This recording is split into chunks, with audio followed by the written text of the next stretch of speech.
Welcome back to Xylem learning. ശ്വേതാമസ് ആണ്. അപ്പോൾ നമ്മുടെ മാത്സിലെ എല്ലാ ചാപ്റ്റേഴ്സും സെറ്റ് ആയിട്ട് പഠിച്ചിട്ടുണ്ടായിരുന്നു. റിവിഷനൊക്കെ അടിപൊളിയായിട്ട് ചെയ്തുകൊണ്ട് നിൽക്കുകയാണ്. ഇപ്പൊ നിങ്ങൾ ചെയ്യേണ്ട ഒരു കാര്യം എന്ന് പറയുന്നത് മാക്സിമം റിവൈസ് ചെയ്യുക, മാക്സിമം ക്വസ്റ്റ്യൻസ് സോൾവ് ചെയ്യുക എന്നുള്ളതാണ്. ക്വസ്റ്റ്യൻസിലാണ് നമ്മുടെ എല്ലാ കാര്യങ്ങളും അല്ലേ. അപ്പൊ എല്ലാ ചാപ്റ്റേഴ്സിൽ നിന്നും വരാൻ സാധ്യതയുള്ള പോസിബിൾ ആയിട്ടുള്ള ക്വസ്റ്റ്യൻസ് ഒക്കെ നമ്മൾ നോക്കി വെക്കുക, പ്രാക്ടീസ് ചെയ്യുക എന്നുള്ളൊരു കാര്യമാണ് ഈ ലാസ്റ്റ് മിനിറ്റ് നമുക്ക് ചെയ്യാൻ പറ്റുന്നത്. അപ്പൊ നമ്മുടെ ടെക്സ്റ്റ് ബുക്ക് ഒക്കെ മാറി കഴിഞ്ഞിട്ടുള്ള ഫസ്റ്റ് എക്സാം ആണ്, ഓണം എക്സാം ആണ് നിങ്ങൾക്ക് വരുന്നത്.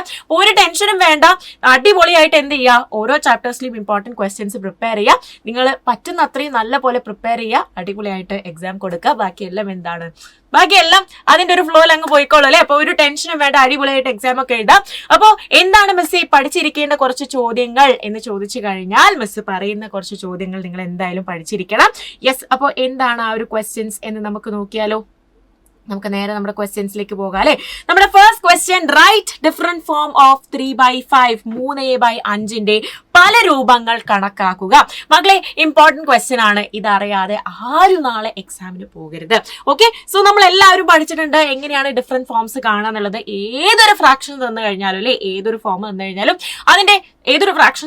അതിന്റെ ഡിഫറെന്റ് ഫോംസ് കണ്ടുപിടിക്കാൻ വേണ്ടി നമ്മൾ പഠിച്ചിട്ടുണ്ടായിരുന്നു. അപ്പൊ 3/5 എന്നൊരു നമ്പറിൽ സാധാരണ നമുക്ക് എന്താണ്, നമുക്ക് 1/2 1/3 1/4 ഒക്കെയാണ് തരല്ലേ. നമുക്ക് ന്യൂമറേറ്ററിൽ ഒന്നും ഉണ്ടാവാറില്ല എന്നൊരു ഡൗട്ട് നിങ്ങൾക്ക് ഉണ്ടാകും.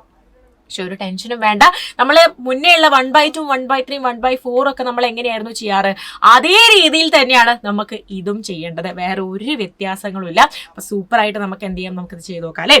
3/5 ഡിഫറെന്റ് ഫോംസ്. അപ്പൊ ആദ്യം തന്നെ നമ്മൾ ചെയ്യാൻ പോകുന്നത് എന്താണ്, യെസ്, നമ്മൾ മൾട്ടിപ്ലൈ ചെയ്യാൻ പോവാണ്. ആരെ കൊണ്ട്?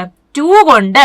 എവിടെ? നമ്മുടെ ന്യൂമറേറ്ററിലും ഡിനോമിനേറ്ററിലും അല്ലെ, നമ്മുടെ അംശത്തിലും ഛേദത്തിലും നമ്മൾ 2 കൊണ്ട് മൾട്ടിപ്ലൈ ചെയ്യാൻ പോവാണ്, 2 കൊണ്ട് ഗുണിക്കാൻ പോവാണ്. സോ 3 × 2 എന്ന് പറയുന്നത് 6 ആണ്. 5 × 2 എന്ന് പറയുന്നതോ യെസ് 10 ആണ്. സോ 6/10 ആണ് നമ്മുടെ ഒരു ഫോം എന്ന് കിട്ടി. ഇനി അടുത്ത ഫോം കിട്ടണമെങ്കിലോ അതേ നമ്മൾ എന്ത് ചെയ്താൽ മതി, ഈ 3/5 നമ്മൾ 3 കൊണ്ട് മൾട്ടിപ്ലൈ ചെയ്യാൻ പോകണം അല്ലേ. നമ്മുടെ ന്യൂമറേറ്ററിലും നമ്മുടെ ഡിനോമിനേറ്ററിലും നമ്മൾ 3 കൊണ്ട് മൾട്ടിപ്ലൈ ചെയ്യാൻ പോകണം. അപ്പൊ 3 × 3 എന്ന് പറയുന്നത് എത്രയാണ്? 9 ആണ്. 3 × 5 എന്ന് പറയുന്നത് 15 ആണ്. ഇനിയോ 3/5 4 കൊണ്ട് മൾട്ടിപ്ലൈ ചെയ്ത് കഴിഞ്ഞാലോ നമുക്ക് അടുത്ത ഫോം കിട്ടും. 3 × 4 എന്ന് പറയുന്നത് 12 ആണ്. 5 × 4 എന്ന് പറയുന്നത് 20 ആണ്. അപ്പൊ ഏതൊക്കെയാണ് ഫോംസ്? അറ്റ്ലീസ്റ്റ് 3 ഫോംസ് എങ്കിലും എഴുതാനായിരിക്കും, മിനിമം 3 ഫോമെങ്കിലും എഴുതാനായിരിക്കും നിങ്ങളോട് ചോദിക്കുന്നുണ്ടാവുക. അപ്പൊ നമ്മൾ എന്ത് ചെയ്താൽ മതി, 3/5 6/10 9/15 12/20 എക്സെട്ര. ഇതൊക്കെ എന്താണ്, നമ്മുടെ 3/5 ഫോംസ് ആണ്. ഇങ്ങനെ ഏതൊരു ചോദ്യം ചോദിച്ചു കഴിഞ്ഞാലും നിങ്ങൾക്ക് എന്ത് ചെയ്യാൻ പറ്റണം, നിങ്ങൾക്ക് ആൻസർ ചെയ്യാൻ പറ്റിയിരിക്കണം. ഓക്കെ, ഇനി നമുക്ക് എന്ത് ചെയ്യാം, നമുക്ക് നമ്മുടെ നെക്സ്റ്റ് ക്വസ്റ്റ്യനിലേക്ക് പോകാം. നമ്മുടെ അടുത്ത ചോദ്യം, write the fraction in lowest terms. വളരെ വളരെ ഇമ്പോർട്ടന്റ് ആണ്, നമ്മുടെ എക്സാമിന് വേണ്ടിയിട്ട് പഠിച്ചിരിക്കേണ്ട ഒരു ചോദ്യമാണ്. എല്ലാവരും ഇത് നിർബന്ധമായും എങ്ങനെയാണ് ചെയ്യുന്നത് എന്ന് പഠിച്ചിരിക്കണം. ആദ്യത്തെ നമ്പർ 35/40. എന്ത് ചെയ്താൽ മതി, 35ഉം 40ഉം രണ്ടുമുള്ള ഒരു സംഖ്യ അല്ലെ, രണ്ട് സംഖ്യയുമുള്ള മൾട്ടിപ്ലിക്കേഷൻ ടേബിൾ ഏതാണ് എന്ന് മാത്രം ആലോചിച്ചാൽ മതി. ബാക്കി സിമ്പിൾ ആയിട്ട് നമുക്ക് ആൻസർ കിട്ടും. 35ഉം 40 ഉള്ള നമ്മുടെ മൾട്ടിപ്ലിക്കേഷൻ ടേബിൾ ഏതാടാ? അതേ 5 പോയില്ലേ. മൾട്ടിപ്ലിക്കേഷൻ നല്ല പോലെ അറിഞ്ഞാലേ നമുക്ക് എന്ത് ചെയ്യാൻ പറ്റുള്ളൂ, ഇത് ചെയ്യാൻ പറ്റുള്ളൂ. സൂപ്പർ ആയിട്ട് മൾട്ടിപ്ലിക്കേഷൻ ടേബിൾ എല്ലാത്തിൻ്റെയും നല്ല പോലെ അറിഞ്ഞിരിക്കണം. സോ 35ഉം 40ഉം എടുത്തു കഴിഞ്ഞാൽ 5ന്റെ ടേബിളിലാണല്ലേ 5 × 7 ആണ് നമ്മുടെ 35. അതുപോലെ 5 × 8 ആണ് നമ്മുടെ 40. മിസ് പഠിപ്പിച്ചിട്ടുണ്ടായിരുന്നു. ഇവിടെ 5ഉം 5ഉം വന്നു കഴിഞ്ഞാൽ നമുക്ക് എന്ത് ചെയ്താൽ മതി, നമുക്ക് കട്ട് ചെയ്ത് കൊടുക്കാം അല്ലേ. നമ്മൾ വെട്ടി ഒഴിവാക്കുക. സെയിം സാധനം ന്യൂമറേറ്ററിലും ഡിനോമിനേറ്ററിലും വന്നാൽ നമ്മൾ കട്ട് ചെയ്ത് കൊടുക്കും. അപ്പൊ എത്രയായി, 7/8. 7/8 ഇനി നമുക്ക് ചെറുതാക്കാൻ പറ്റുമോ? 7ഉം 8ഉം കൂടെ ഒരുമിച്ച് വരുന്ന ഏതെങ്കിലും മൾട്ടിപ്ലിക്കേഷൻ ടേബിൾ ഉണ്ടോ?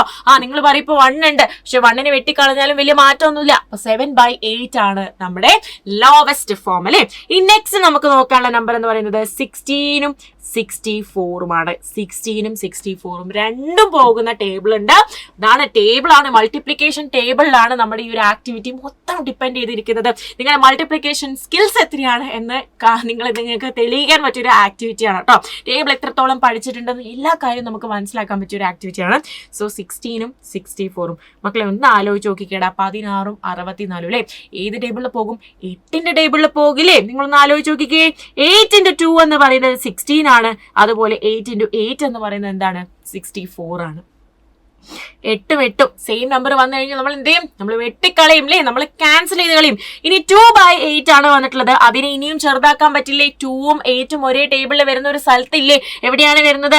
1 into 2 എന്ന് പറയുന്നത് 2 ആണ്. അതുപോലെ 4 into 2 എന്ന് പറയുന്നത് എന്താണ്? 8 ആണ് അല്ലേ. 2 into 4 എന്ന് പറയുന്നത് 8 ആണ്. 2 into 1 മിസ് എന്താക്കി 1 into 2 എന്ന് എഴുതി വെച്ചു. അല്ലെങ്കിൽ നിങ്ങൾക്ക് അതേപോലെ 2 എന്ന് എഴുതി വെച്ചാലും മതി, വേറെ പ്രശ്നങ്ങളൊന്നുമില്ല. അപ്പൊ 2ഉം 2ഉം ക്യാൻസൽ ചെയ്യുമ്പോൾ നമുക്ക് എത്ര കിട്ടിയടാ? 1/4 ആണ് നമ്മുടെ ആൻസർ എന്ന് കിട്ടും. അടുത്തത് 81/108 ഇമ്പോർട്ടന്റ് ആണ്. 81/108. 81 നമുക്ക് എന്താ അറിയാം? ഏത് രണ്ട് നമ്പേഴ്സ് മൾട്ടിപ്ലൈ ചെയ്താലാണ് 81 എന്ന് നമുക്ക് എല്ലാവർക്കും അറിയാം അല്ലെ. 9 into 9 ചെയ്ത് കഴിഞ്ഞാൽ നമുക്ക് എന്ത് കിട്ടും? 81 കിട്ടും. അപ്പൊ 9ൽ പോവാൻ ഒരു ചാൻസ് നമ്മൾ കാണുന്നില്ലേ 108 അല്ലേ. 9ൽ ഇത് പോവോ എന്ന് നമുക്ക് നോക്കാൻ എന്ത് ചെയ്താൽ മതി? 9നോട് 108നെ 9 കൊണ്ട് ഒന്ന് ഡിവൈഡ് ചെയ്ത് നോക്കാം കേട്ടോ. അപ്പൊ എത്ര വരൂടാ? 9 into 1 എന്ന് പറയുന്നത് 9 ആണ്. മൈനസ് ചെയ്യുമ്പോൾ ഇവിടെ 1, 8 താഴെ പോകുമ്പോൾ 2 9s are 18, 2 × 9 18, മൈനസ് ശിഷ്ടം 0 വന്നില്ലേ. റിമൈൻഡർ എന്ത് വന്നു? 0 വന്നു. അപ്പൊ ഏതാടാ? 9 into 12 ചെയ്ത് കഴിഞ്ഞാലും നമുക്ക് എന്ത് കിട്ടും? നമുക്ക് 108 കിട്ടും. അപ്പൊ സെയിം നമ്പർ വന്നു. ഇനി എന്ത് ചെയ്താൽ മതി? രണ്ടുപേരെയും ക്യാൻസൽ ചെയ്ത് കൊടുക്കുക, വേറെ ഒന്നും ചെയ്യാനില്ല അല്ലെ. സോ 9 നമുക്ക് എങ്ങനെ മാറ്റി എഴുതാം? 3 × 3 അഥവാ 3 into 3 എന്ന് പറയുന്നത് 9 ആണ്. 12നോ 3 into 4 എന്ന് പറയുന്നത് 12 ആണ്. 3 × 4 എന്ന് പറയുന്നത് 12 ആണ് അല്ലെ. ഈ 3നെയും ക്യാൻസൽ ചെയ്ത് കൊടുക്കാം. That is equal to 3/4. 3/4 ആണ് നമുക്ക് ആൻസർ വരിക. അപ്പോ ലോവസ്റ്റ് ഫോംസിൽ കാണുന്നതും ഒരു ഫ്രാക്ഷൻ തന്നു കഴിഞ്ഞാൽ അതിനെ ഡിഫറെന്റ് ഫോംസിലേക്ക് എഴുതുന്നതും വളരെ ഇമ്പോർട്ടന്റ് ആണ്. ഓക്കെ, അപ്പൊ നമുക്ക് ഇനി എന്ത് ചെയ്യാം? നമുക്ക് ഒരു ചോദ്യം കൂടെ ചെയ്ത് നോക്കാം. ഇതിലെ ഇമ്പോർട്ടന്റ് ആയിട്ടുള്ള ഒരു ക്വസ്റ്റ്യൻ കൂടെ നമുക്ക് ചെയ്ത് നോക്കാം. Which of the following is not equal to 1? ഒന്നിനോട് തുല്യമല്ലാത്തത് ഏതാണ് എന്നാണ് ചോദിച്ചല്ലേ. 4 × 1/4 മക്കളെ, ഇതിനെ നമുക്ക് എന്ത് ചെയ്യാം? ഈ 4ഉം 4ഉം ക്യാൻസൽ ചെയ്തില്ലേ. അപ്പൊ എന്തായി? ഇത് 1 ആയി. ഓപ്ഷൻ ബി നോക്കാലോ. 3/4 into 4/3. നിങ്ങൾ നോക്കിക്കേ, ഇതും എന്താണ്? ഈ 3ഉം 3ഉം ക്യാൻസൽ ചെയ്യുക, 4ഉം 4ഉം ക്യാൻസൽ ചെയ്യുക, പിന്നെയും 1 തന്നെയാണ് നമുക്ക് ആൻസർ വരുന്നത്. അടുത്തതോ 1/10 into 5. 5 × 1 5, 5 × 2 എന്ന് പറയുന്നതാണ് 10. That is equal to 1/2.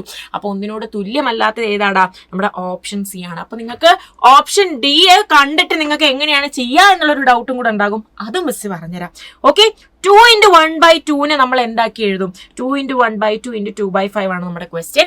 2 into 1/2നെ 1/2നെ നമ്മൾ എങ്ങനെ എഴുതാം?